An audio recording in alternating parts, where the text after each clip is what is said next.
ونستغفره ونؤمن به ونتوكل عليه ونعوذ بالله من شرور أنفسنا من سيئات أعمالنا ومن يهدي الله فلا مضل له ومن يضلله فلا هادي له ونشهد أن لا إله إلا الله وأشهد أن محمدا عبده ورسوله أما بعد فإن خير الحديث كتاب الله خير الحديث حديث محمد صلى الله عليه وسلم وشر الأمور محدثاتها وكل محدثات بدعة وكل بدعة ضلالة وكل ضلالة في النار فأعوذ بالله من الشيطان الرجيم بسم الله الرحمن الرحيم قاف والقرآن المجيد بل عجب أن جاءهم منذر منهم فقال الكافرون هذا شيء عجيب أإذا متنا وكنا ترابا ذلك رجع بعيد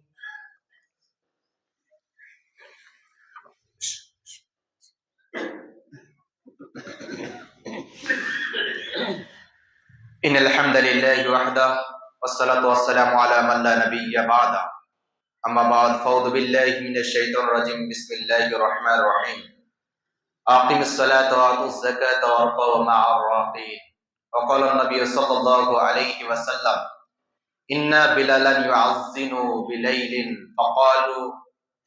فقولوا واشربوا حتى يعزن ابن أم مختوم الحديث প্রশংসা মাত্র আল্লাহ পাক রব্বুল আলামিনের জন্য, যিনি অশেষ দয়ায় শুকরিয়ায় এই পবিত্র মাহে রমজানে বরকতময় মাসে পবিত্র ঈদুল জুমাতুর দিনে আসার তৌফিক দিয়েছেন, তাই তার শুকরিয়া জ্ঞাপন করি বলে আলহামদুলিল্লাহ। দরুদ ও সালাম বর্ষিত মুহাম্মদ রাসূলুল্লাহ সাল্লাল্লাহু আলাইহি ওয়াসাল্লামের উপর। সম্মানিত উপস্থিতি, আপনাদের সম্মুখে আমি কোরআন থেকে ছোট্ট একটি আয়াত পরিবেশন করেছি এবং রাসূল সাল্লাল্লাহু আলাইহি ওয়াসাল্লামের একটা হাদিস পরিবেশন করেছি। এই আয়াত এবং হাদিসকে সম্পর্কে আমার বক্তব্য দিতে রাখবো, আমার তৌফিক ইল্লা বিল্লাহ।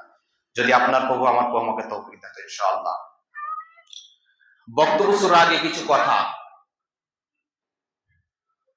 যিনি উঠেছেন তিনি একজন মানুষ, তিনি একজন নবী নন। তেনার ভুল ত্রুটি থাকতে পারে, কথাই ঠিক। আর ভুল দিয়ে মানুষকে আল্লাহ সুবহানাহু ওয়া তাআলা সৃষ্টি করেছে। তাই বলে যিনি কথা বলবেন সেই কথাগুলো ঠিকও হতে পারে, ভুলও হতে পারে, কিন্তু তার মোতাবেক, তার শিক্ষা অর্জনে, তার বোঝাতে যদি সঠিক হয়ে থাকে আর আপনার বোঝাতে যদি সঠিক না হয়ে থাকে তাহলে দুঃখিত। কারণ হক কথা সবাই মেনে নিতে পারে না। তাতে আপনি আমাকে ভালো বলুন, তাতে আপনি আমাকে খারাপ বলুন, আর আপনার মনে ওই হাদিসটা, ওই কোরআনটা ভালো লাগলে আপনি মানবেন, না মানলে আপনি মানবেন না, সেটা আপনার ব্যাপার, আপনার খেয়াল বুঝি। এটার নামই তো পরীক্ষা, এটার নামই পরীক্ষা। ওই জন্য তো কোন ওলামায়ে কেরামকে একই সমান জ্ঞান দেওয়া হয়নি। যদি একই সমান জ্ঞান দেওয়া হতো তাহলে কিন্তু সবাই ঝগড়া করত। ওই জন্য কম বেশি, কাউকে বেশি কাউকে কম, এরকম ভাবে দিয়েছিলাম। এটার একটা পরীক্ষা, যাতে করে আপনার বুঝতে উনি বুঝতে পারে, যাতে করে একজন ছোট আলেম বড় আলেমের কাছে জ্ঞান নিতে পারে। এমনকি আপনি একজন আম পাবলিক, আপনার কোনো কোরআন হাদিসের জ্ঞান নেই, তবুও আপনার কিন্তু সুন্নি জ্ঞান রয়েছে, যেটা একজন মৌলভী সাহেবের জানা নাই। তখন আপনি মৌলভী সাহেবকে বললেন, মৌলভী সাহেব আমি অমুক আলেমের কাছে শুনেছিলাম, হাদিস পড়ছিল তখন যে এই হাদিসটা এই হবে, আপনি এইটা করলেন, ওই কথাটাও তাকে মানতে হবে। যেহেতু তো আলেম হওয়া সত্ত্বেও ওই পাবলিকের কথা তাকে মানতে হবে। এর নাম হচ্ছে ইসলাম। ইসলাম মানে যে আলেমের কাছে সব কিছু থাকবে, তার ইসলাম নয়। সম্মানিত উপস্থিতি, এই কথাগুলো মনে রাখবেন। কিন্তু বক্তব্যের মধ্যে যেগুলো কথা বলবো সেগুলো কথা আপনি মানতেও পারেন, না মানতেও পারেন, এটা আপনার ব্যাপার। কিন্তু আপনি কখনোই ওই আলেমকে নিয়ে পরে কটূক্তি করবেন না, ওই আলেমকে নিয়ে পরে সমালোচনা করবেন না। কেন? ওই আলেম একটা কথাও নিজের বানানো নয়, উনি হয়তো কোরআন থেকে পড়েছেন, হাদিস থেকে পড়েছেন, ওই হাদিস কোরআন থেকে বলেছে, আপনাকে মানবেন না মানবেন কিন্তু কটূক্তি সমালোচনা করবেন না। যদি আপনার প্রয়োজন থাকে যে মৌলভী সাহেব এটা আমি বুঝতে পারিনি, মৌলভী সাহেব আপনি এটা কেন বললেন, তাহলে আপনি পরক্ষণে যে মৌলভী সাহেব হোক না কেন, যে মৌলভী সাহেব বক্তব্য হোক না কেন, তাতে জালসা মাহফিল হোক, ইসলামিক কালচার হোক, তাতে জুম্মার দিন হোক, তাতে মাদ্রাসা হোক, আপনি তাকে সরাসরি জিজ্ঞাসা করুন। এর নাম হচ্ছে ইসলাম। সম্মানিত উপস্থিতি, এটা আপনাকে কথা বললাম বক্তব্যের কিছু মূল। আমরা পৃথিবীতে সবাই এসেছি, সবাই পরীক্ষার মধ্যে, সবাই চাই যে আমরা সুন্নাতকে আঁকড়ে ধরবো, বিদআতকে পরিবর্তন করব। এর নামে আজকে জুম্মার খুতবা, যে রমজানের মধ্যে করণীয় বর্জনীয়। প্রত্যেকেই আজকে আমরা একটা শব্দ কাজ নিয়ে ব্যতিব্যস্ত, মানুষের কাছে হাউতাস। কি? সেটা হচ্ছে এই যে অনেক ওলামায়ে কেরামরা বলছেন যে রমজানের শুরুতে, একদিনের শুরুতে যেটা হয় সেটা হচ্ছে ভাত রান্না করার জন্য আজান দেওয়া হয়। দেওয়া হয় কি হয় না? হয়। কিন্তু অনেক ওলামায়ে কাছে শুনেছেন যে আজান দেওয়াটা বিদআত, কিন্তু আপনার কাছে ওটা বাঞ্ছনীয় নয়, ওটা করণীয় মনে হচ্ছে। আপনি ওটাকে উপস্থাপন করছেন, আপনি একজন মুসল্লি হয়ে ইমামের উপরে চড়াও করছেন, দেখো আজান দিতে হবে 2টায়, তখন কিন্তু রান্না করতে উঠবে, রান্না করার আজান দিতে হবে। কোন মৌলভী সাহেব যদি না দেয় সেদিনকে, কেন মৌলভী সাহেব আজকে আজান দেননি রান্না করা? এটা আমরা করি। আর যখন 1 ঘন্টা বা 50 মিনিট থাকবে, তখন মৌলভী সাহেবকে বলে দেওয়া হয়েছে আপনি এই সময় বলবেন যে আজকে সেহরির সময় হচ্ছে এত শেষ, আপনারা সেহরি খেতে আরম্ভ করুন। এটা আমরা বলে থাকি, ওলামায়ে কেরামরা, জি এটা মুসল্লিরা বলে থাকে যে এরকম ভাবে করবেন আপনি। ঠিক আছে, আপনার কথা এই হলো, আপনার জীবনের বাস্তবায়নের মধ্যে রমজান মাসে করণীয়টা এই হলো, কিন্তু এটা বার্জনীয় না করণীয় দেখুন তো, একদম হাদিস দিয়ে বোঝাচ্ছি। বলবেন মৌলভী সাহেব কথা বলছেন বিদআত সম্পর্কে, কথা বলছেন করণীয় বার্জনীয় সম্পর্কে, দলিল নিয়ে এসেছেন তো? জি, আপনার সম্পর্কে দলিল নিয়ে উঠেছি, তাকে আপনি মানুন আর না মানুন কথা আমার নয়। রাসূল সাল্লাল্লাহু আলাইহি সাল্লাম বলছেন, আমাকে সাহাবায়ে কেরামরা জিজ্ঞাসা করেন, ইয়া রাসূলুল্লাহ আমরা দেখছি 2টি আজান শুনতে পাচ্ছি। কি 2টি আজান? বেলাল রাত্রে আজান দিচ্ছে আর ইবনে মাকতুম ভোরে আজান দিচ্ছে, ফজরের আজান। আমরা কোনটিতে শেষ করব? অনেক সাহাবীরা খেতে শুরু করছে, যখনই বেলাল আজান দিচ্ছে তখন খাওয়া বন্ধ করে দিচ্ছে। আর কিছু কিছু সাহাবী খেতে খেতে খেতে ইবনে মাকতুম আজান দিচ্ছে, খাওয়া শেষ করে দিচ্ছে। কখন কি করব? রাসূল সাল্লাল্লাহু আলাইহি সাল্লামের বিখ্যাত সাহাবী আনাস বয়ান করছেন, তিনি বলছেন যে ইন্না বিলালান ইউআযিনু বিলাইলিন, যখন বেলাল রাত্রিতে আজান দেবে তখন তুমি কি করো? ফাকুলু ওয়াসরাবু, তুমি খাও পান করো। মনে রাখবেন, হাদিসটা আপনাকে মায়ান করে দিলাম কিন্তু, ইন্না বিলালান ইউআযিনু বিলাইলিন, যখন বেলাল আজান দিবে ফাকুলু ওয়াসরাবু, খাও পান করো। এবার 2 নম্বরের দিকে আসছেন, হাত্তা ইউআযিনা ইবনে মাকতুম, যখন ইবনে মাকতুম আজান দেবে তখন তোমরা খাওয়া বন্ধ করতে শুরু করো। দেখুন হাদিসটা বয়ান করলাম আপনার সম্পর্কে। আপনি যে বললেন যে মৌলভী সাহেব 2টোর সময় 2টার সময় আজান দিতে হবে, এ কথা কোথায় পেলেন? এই হাদিস আপনার কাছে কোথা থেকে এলো? কোন মৌলভী সাহেব আপনাকে বললো? কোন মাওলানা সাহেব আপনাকে বললো যে আপনাকে মৌলভী সাহেবকে চড়াও দিয়ে বলতে হবে 2টার সময় আপনাকে আজান দিতে হবে রান্না করার সময়? এমন কোন হাদিস যদি আপনার কোন ওলামায়ে কেরাম আপনাকে বলে থাকে, আপনি আমাকে বলবেন, আমি মেনে নেব। সেদিন থেকেই, ওই দিন থেকে 2টার সময় 3টার সময় আজান দিতে শুরু করব। আমি 2 দিন আজান দিয়েছিলাম, এরপর একজন বয়স্ক লোক বলেছিল আপনার আজান দেওয়া ঠিক হচ্ছে না, আমিও সেদিন বলেছিলাম জি আমার আজান দেওয়া ঠিক হচ্ছে না, কি করব? মুসল্লিদের চাপ, আজান দিতে হবে, না রান্না করতে উঠতে পারবে না মহিলারা। দুঃখের বিষয়, হাদিস কিন্তু এটা ছিল যে দুইটি আজান হবে। একটি আজান হবে যখন খাওয়ার সময় হবে, তখন একজন মুয়াজ্জিন আসবে, আজান দেবে, আজান দিয়ে বলে সবাই খেতে শুরু করবে। 2 নম্বর আজান হবে, মৌলভী সাহেব আসবে, আজান দেবে, খাওয়া শেষ করবে। এটা ছিল ইসলামিক নীতি, কৃষ্টি, কালচার, করণীয়। 12 জনীয় আজকে আপনাকে এই নীতিতে পায়ের লাথি মেরে ফেলতে হবে। যদি আপনি না ফেলেন তাহলে ওয়াকুল্লা যালালাতিন ফিন্নার, সেই দিনকে জাহান্নাম প্রস্তুত করা হয়েছে। রাসূল সাল্লাল্লাহু আলাইহি সাল্লাম বলছেন, অনেক উম্মত আমার আসছে, আস্তে আস্তে আস্তে ফেরেশতারা তাদেরকে ধরছে, জাহান্নামের দিকে নিয়ে যাচ্ছে। দুঃখ পোষণ করলাম আমি, দুঃখ পোষণ করলাম আমি। আল্লাহকে আমি সুপারিশ করলাম, আল্লাহ আমার অনেক অনেক উম্মত জাহান্নামের দিকে, ফেরেশতা তাদেরকে হাঁকিয়ে হাঁকিয়ে নিয়ে যাচ্ছে। ইন্না আতাইনাকাল কাউসার, আমি কাউসার পানি পান করাবো। দুঃখিত, আমার উম্মতকে কাউসার পানি পান করতে দেওয়া হচ্ছে না। তাদেরকে জিজ্ঞাসা করলো, ফেরেশতা তোমরা ওই বান্দাদেরকে কেন ধরে ধরে জাহান্নামের দিকে নিয়ে যাচ্ছ, কেন কাউসারে পানি পান করতে দিচ্ছ না? তখন তিনি বললেন, কুল্লু যালালাতিন ফিন্নার, কুল্লু বিদআতিন যালালা। তারা বিদআত করেছিল। যেই হাদিস আপনারা বায়ান হয়নি, তারা নিজে বায়ান করেছিল, নিজে মন করা বানিয়েছিল। তাই তো সেই দিন রাতে ওই রমজান মাসে করণীয় 5 জনের মধ্যে রাত্রি 2টার সময় আযান দিয়েছিল, যেটা আপনি বলেননি। এটা কি করে হলো? আমার তো জানা নাই। আপনার যদি জানা থাকে তা আপনি বলবেন, আমি মেনে নেব। সেখানে আজান দেওয়ার দরকার ছিল, খাওয়ার আজান, কিন্তু আপনি আজান দিলেন কেন? খাওয়ার জন্য। এই কথা কে বলবে? হয়তো আজকে সাহস নিয়ে আপনার সঙ্গে তো কথা বলতে উঠেছি, প্রথমেই বললাম আমার কথা আপনি মেনে নেবেন, তাও আপনার ব্যাপার, না মেনে নেবেন তাও আপনার ব্যাপার, মানা না মানা আপনার ব্যাপার। বলার কথা আছে আমার এখানে। কেন? সেই দিন কিয়ামতের দিন আল্লাহ সুবহানাহু ওয়া তাআলা কুল্লুকুম রাইন ওয়া কুল্লুকুম মাসউলুন আন রায়াতিহি, প্রত্যেক দায়িত্বশীল ব্যক্তিকে জিজ্ঞাসা করা হবে।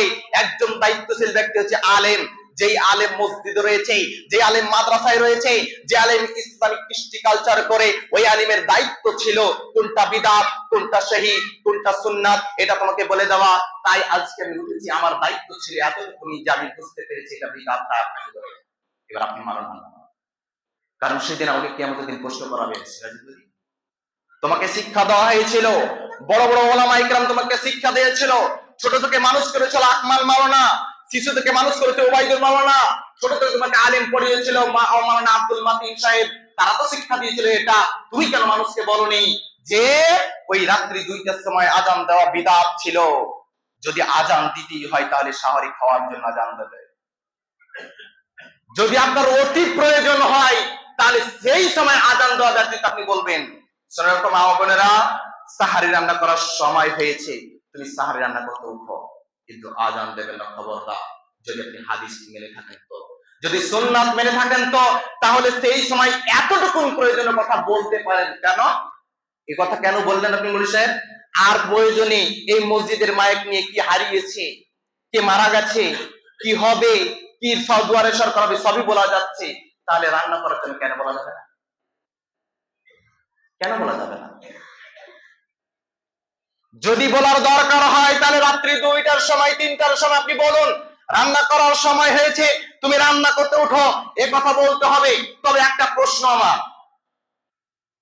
যদি হক থেকে বেঁচে থাকতে পারি তাহলে বাতিলকে কেন আমি কবুল করব? যদি হক থেকে বানতে পারি তাহলে বাতিলকে কেন কবুল করব? দেখুন তো, আপনাকে হক আর বাতিল মানার সাথে সাথে আপনাকে বুঝিয়ে দিয়ে একটু বুঝিয়ে দিই। আচ্ছা, যিনি 3টের সময় উঠবে, 2টের সময় উঠবে, উনি এসে মাইকে বলবে রান্না করার সময় হয়েছে, মা ও বোনেরা রান্না করতে উঠুন। যিনি উঠলেন, কিভাবে উঠলেন, কোন পন্থা অবলম্বন করলেন, কোন কাজ অনুসরণ করলে ওই রাত্রি 2টার সময়, 3টের সময় উঠতে পারলেন তিনি? আপনি হয়তো বলবেন টেকনিক্যালি যুগ, মোবাইলে অ্যালার্ম দিয়েছে তাই মৌলভী সাহেব উঠেছে, তাই তো? ওটা যদি মৌলভী সাহেবের জন্য অবিলম্ব হয়, ওটা জন্য মৌলভী সাহেব যদি ওটা কার্যকর করতে পারে, মোবাইলে অ্যালার্ম দিয়ে উঠতে পারে রাত্রি 2টা 3টার সময়, প্রত্যেকের হাতে অ্যান্ড্রয়েড মোবাইল রয়েছে, আপনি কেন উঠতে পারবেন না? যদি আপনি উঠতে পারেন তাহলে এই বাতিলটা এমনি এমনি চলে যাবে। কিন্তু আমরা সেটাকে নিতে চাই না। আরে বাপ দাদারা করে আসছে, ওলামায়েরা করে আসছে, এতদিন ধরে আযান দিয়ে আসছে, আজ কেন হবে না? আজ এই কারণে হবে না যে রাসূল সাল্লাল্লাহু আলাইহি ওয়াসাল্লাম বললেন, ইন্না বিলালান ইউআযযিনু বিলাইলিন, বেলাল যখন আযান দেবে, ফাকুলু ওয়াসরাবু, তুমি খাও এবং পান করো, হাত্তা ইউআযযিনা, হাত্তা ইউআযযিনা ইবনে মাকতুম, যখন ইবনে মাকতুম আযান দেবে তখন তুমি খাওয়া শেষ করো। দুঃখিত, আরেকটা বিদআত আমাদের কাছে আছে। মৌলভী সাহেব কেন বললে না আর এতটুকু সময় আছে তোমরা খাওয়া বন্ধ করো, নাহলে আযান দিয়ে দেবো? এটাই তো আপনাকে বলার হক কে দিল? জানি না তো এই কথা বলার হক কে দিল। অথচ রাসূল সাল্লাল্লাহু আলাইহি সাল্লাম বলেছেন, ইযা সামিআ আহাদুকুম নিদা ওয়াইল ইনাউ ইয়াদিহি। রাসূল সাল্লাল্লাহু আলাইহি সাল্লাম বললেন, যখন তোমরা আযান শুনবে তুমি হাত পাত্রে রেখেছো, শুনে রাখো ওই আযান শুনে হাতটা তুলে নেবে না। তুমি এই পাত্রে যতটুকু তোমার প্রয়োজন তুমি খেতে থাকো, তুমি খেতে থাকো, তোমার প্রয়োজন শেষ হলো তুমি বন্ধ করো। অথচ আযান দিয়ে দিয়েছে ফিরে। অনেক মানুষ আছে আজকের এই জুম্মা মসজিদে বসে আছে, যারা আযান হয়ে গেছে এই বন্ধ কর, তার ছেলেকে বলে, তার মেয়েকে বলে, তার স্ত্রীকে বলে বন্ধ কর, আযান দিচ্ছে। আর খাস না? আছে, এই নীতি আছে আমাদের ভিতরে। শুনুন, আজকে বলে গেলাম আপনাকে এই নীতি মাটিতে ধুলায় মিশিয়ে দিতে হবে।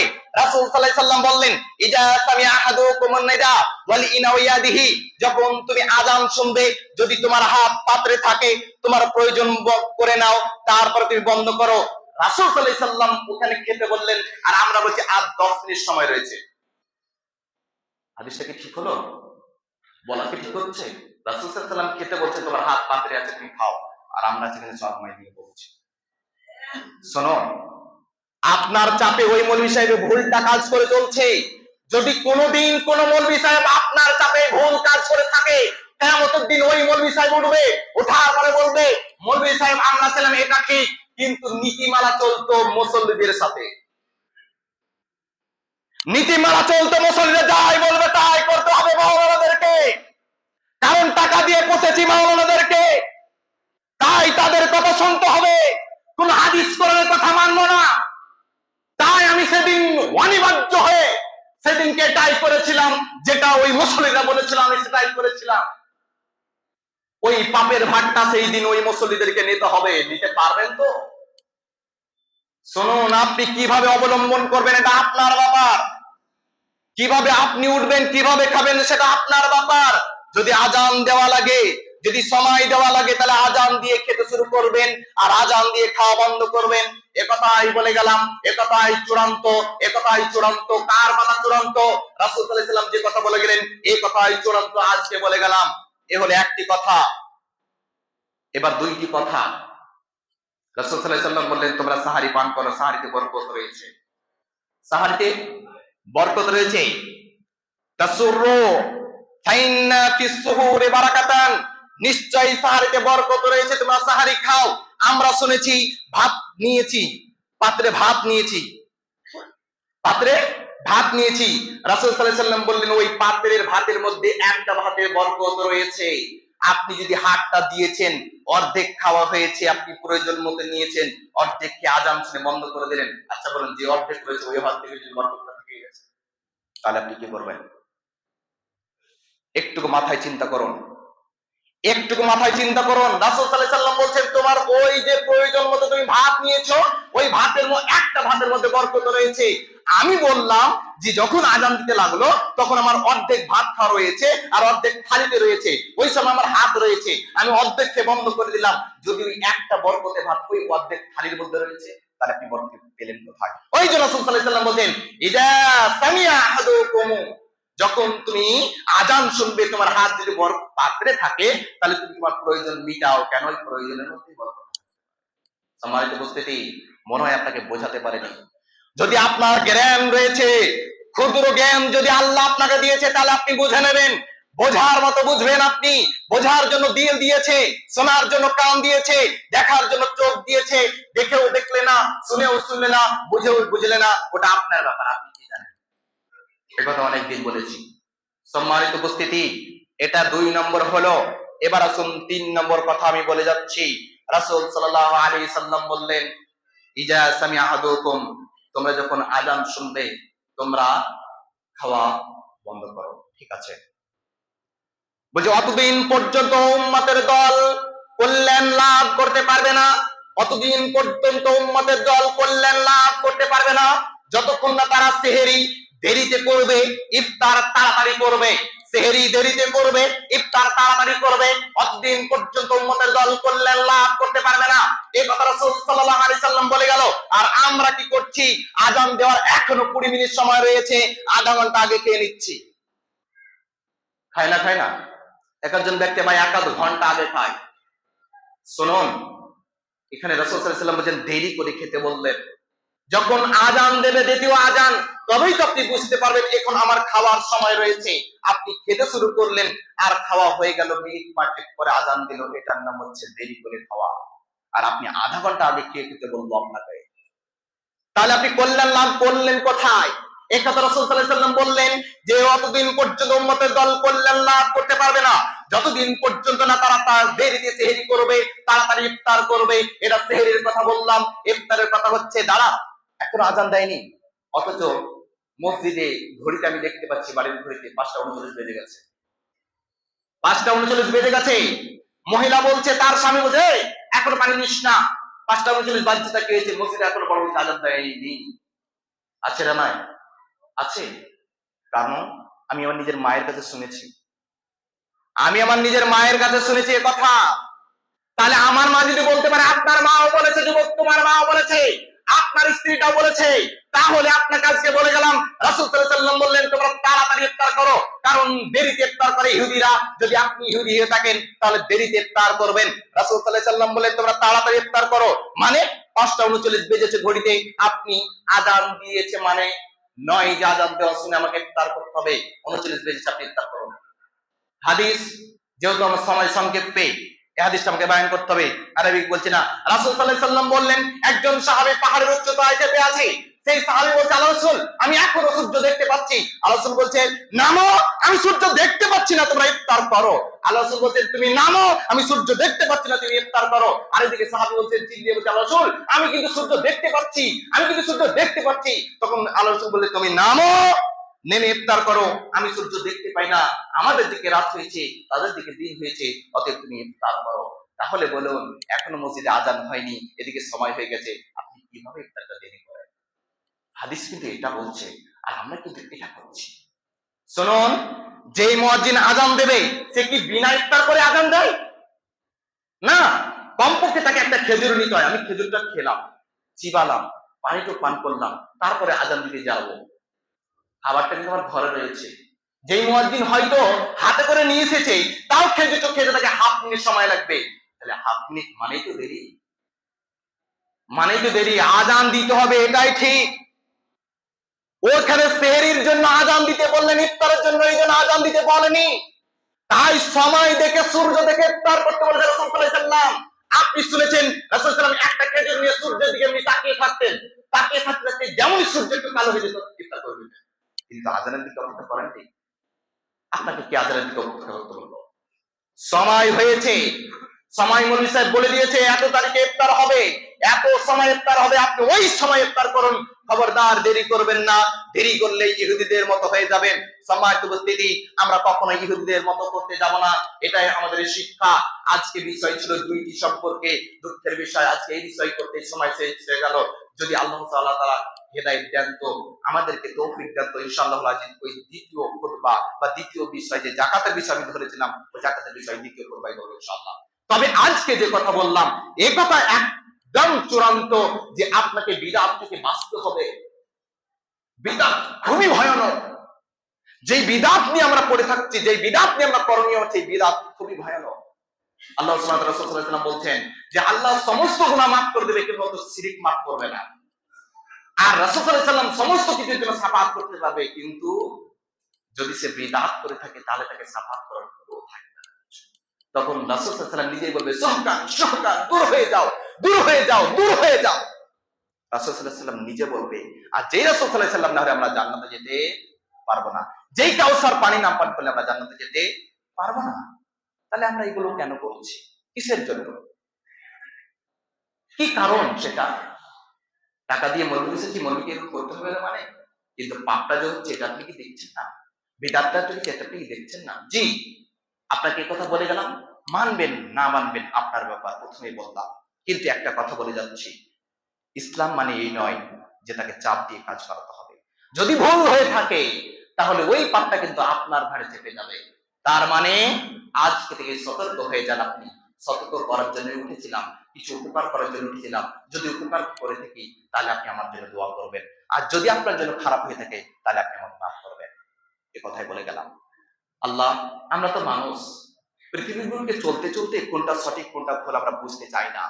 আমরা নিজের উপকারটা বুঝতে চাই, নিজের আরামটা বুঝতে চাই। আরামের জন্য অন্যজনকে ক্ষতি করতে দেখি, নিজের আরামের জন্য অন্যজন কি করছে না করছে তাকিয়ে দেখি না। আল্লাহ, আল্লাহ তুমি সেই দিকে না তাকিয়ে আমাদেরকে সঠিকটা মানা তুমি তৌফিক দান করো না। আমি হে আল্লাহ, আমরা তো মানুষ, আমরা তো ভুল করবোই। তুমি অহরহ বলেছো মানুষকে ভুল দিয়ে সৃষ্টি করেছো। আল্লাহ, ভুলের দিকে না তাকিয়ে যাতে করে আমরা হেদায়েতের পথে চলতে পারি তুমি তৌফিক দান করো না। আল্লাহুম্মা সাল্লি আলা মুহাম্মাদ ওয়া আলা আলি